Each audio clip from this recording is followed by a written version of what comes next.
Hello and welcome. Today we're gonna do a card that is a little bit of a summer card, but I really like to create those. And to start off, I'm gonna use a couple of different stamp sets from Altenew. I'm gonna use Garden Treasure, Peony Bouquet, and Beautiful Day. And we're gonna use some SIG markers. So I'm gonna take some smooth Strathmore Bristol paper here, and I'm just gonna cut it down to 4¼ by 5½, and I'm gonna do two panels. You're gonna see that one is a little bit larger than the other one, but it doesn't matter because for the panel that we're gonna use today, we are actually going to cut it out with my scanning cat.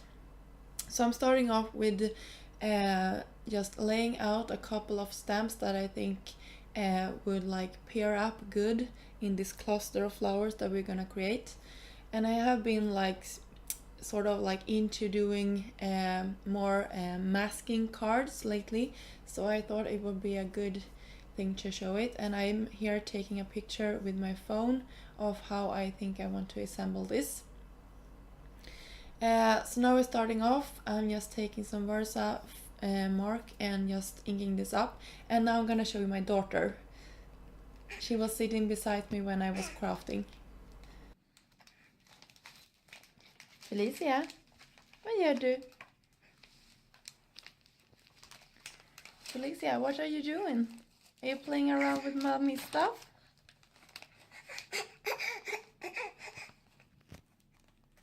Is that tasty?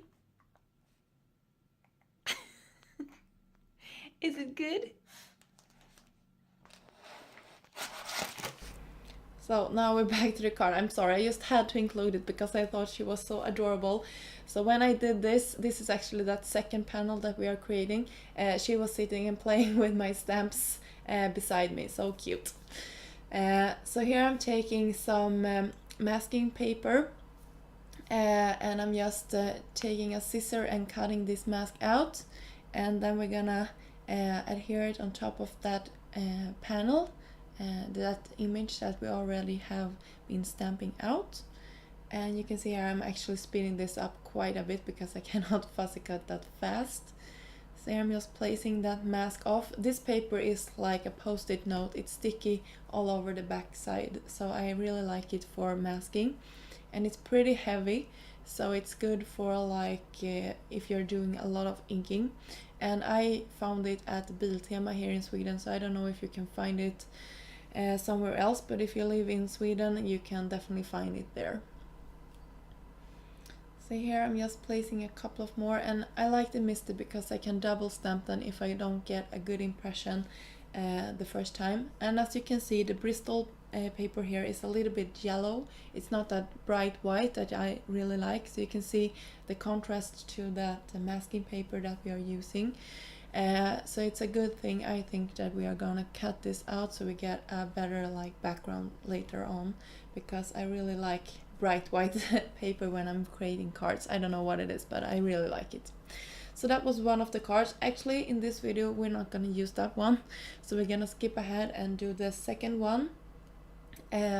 This one is the one we're gonna use. I actually did two because I wanted to try out a couple of different settings and things and how to cluster this, because I didn't do a test run before I did it.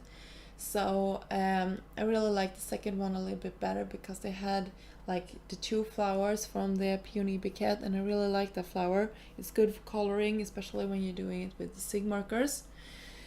To create this, I'm actually fussy cutting out a little bit another mask here for that flower, as you can see, so the leaf will go behind. When you're doing masking like this, the image that you want to have in the front, you're gonna stamp first, and then you're gonna create mask for that one and create and stamp the other one on top, so it feels like they are in the background. You can see how it turned out here. And here we have the two panels side by side, and I decided to go ahead and fill in some of the space there just with a filler image. So now we're done with the stamping, and I picked out a couple of colors from my SIG markers, and you can choose whatever colors you like, and I tend to gravitate towards pinks and yellows. So do whatever colors you feel comfortable doing. And as I said, I nearly always reach for this color combination. I'm gonna go ahead and like test my boundaries or something, and try out a couple of different color combination in the future. But for right now, I really like this one, and I'm gonna go with it until I'm like tired with it. So I have a couple of other cards that I created similar. I'm not gonna make you see through why I'm color all of this. I'm just gonna make you see a little bit how I'm doing this. I'm no expert at coloring. I'm just taking my Sig markers and blending them together. I don't use any water brush or anything. I just blend them together. And they blend really well on this paper, and you can see here how it turned out.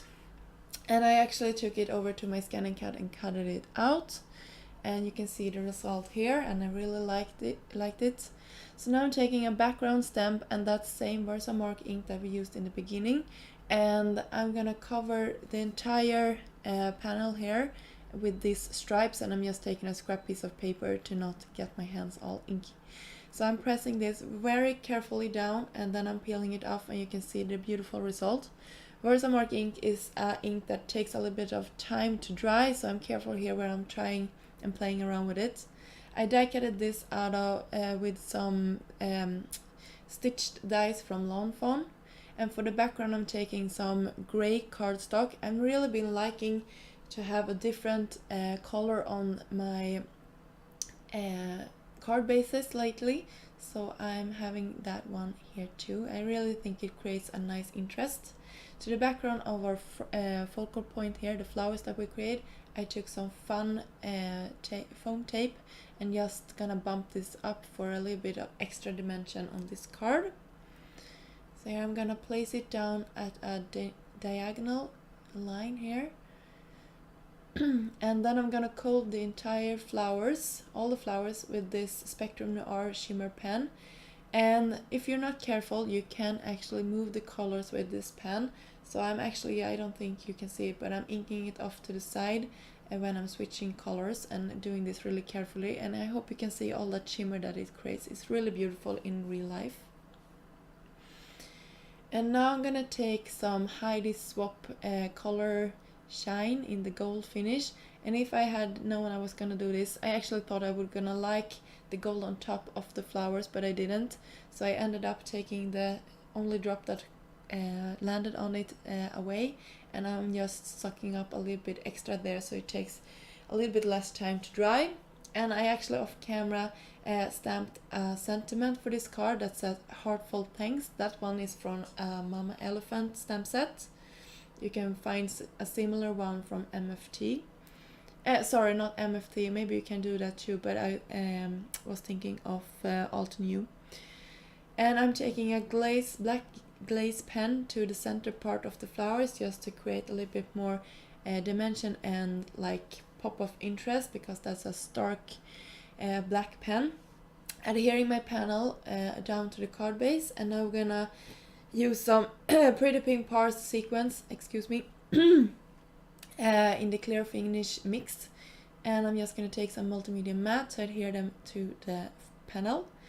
And I have actually been liking to decorate my sequence with some Nuvo drops, and this time I'm using the clear one just to make it a little bit more finished. And I also using them on top of the flowers and leaves. It looks like it's small water drops when they dry, and I think that's quite beautiful. And I'm taking that glaze pen over to that yellow flower again, just to create a little bit more interest. And here is the finished card. I hope you like this project. If you want to do something similar, this was really easy, and I really like this masking technique. You can use it with so many stamps that you already have in your stash. So if you want to see more of my work, you can always subscribe to my channel here at YouTube, or you can also visit my Instagram or my blog. I will leave links down below for them too. So until next time, I hope you have a fabulous day. Bye guys!